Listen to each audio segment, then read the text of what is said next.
all the planets in the galaxy, they chose ours.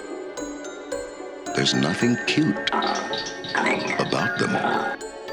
They've come a long way, and they're hungry.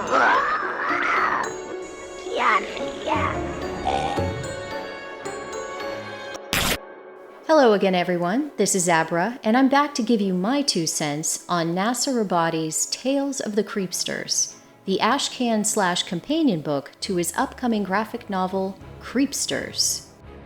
So, do you remember the 80s?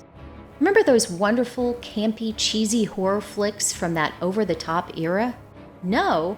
Wait, why are you rolling your eyes? And what's a boomer? Creepsters is the latest graphic novel from horror author Nasser Rabadi. The book is currently in demand on IndieGoGo and is slated for release in October. Nasser is a talented, young, up-and-coming author who has already produced and delivered a number of graphic novels on the crowdfunding site. Creepsters caught my eye as it reminded me of the cute but deadly monster horror films from the 80s.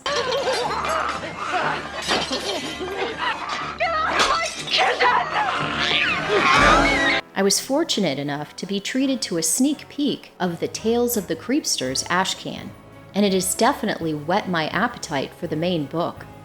The art in both the ashcan and the main comic is in black and white, although Nasser has stated that if he gets enough backers, coloring the books might become a reality. Despite being drawn in grayscale, the artist John Dillard was able to produce some very interesting effects, which help bring the images to life. These creative touches transform what would otherwise be static images into really dynamic scenes that make the action not only interesting to look at, but make them feel as though they are jumping off the page. The various angles and different perspectives help to draw the reader in. I really like this artistic flair. The design of the characters appears almost cartoonish, but don't let that fool you. This is not a children's story. Just like with the cult classic horror flicks of yore, both the main book and the ashcan are filled with tons of gory goodness, and enough blood to fill a bathtub or two. Tales of the Creepsters tells of the misadventure of Fangs, one of the naughty Creepsters, as he accidentally finds himself inside of a grocery store one night. It's love at first sight for Fangs when a beautiful coconut catches his eye.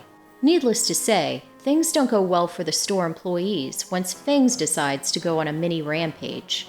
I found this mini-story to be quite amusing. I felt compelled to root for the tiny monster, despite him being a vicious killing machine. I couldn't help it. He's just so cute. Another cool thing Nasser is including is a plush version of Chomper, the friendly Creepster.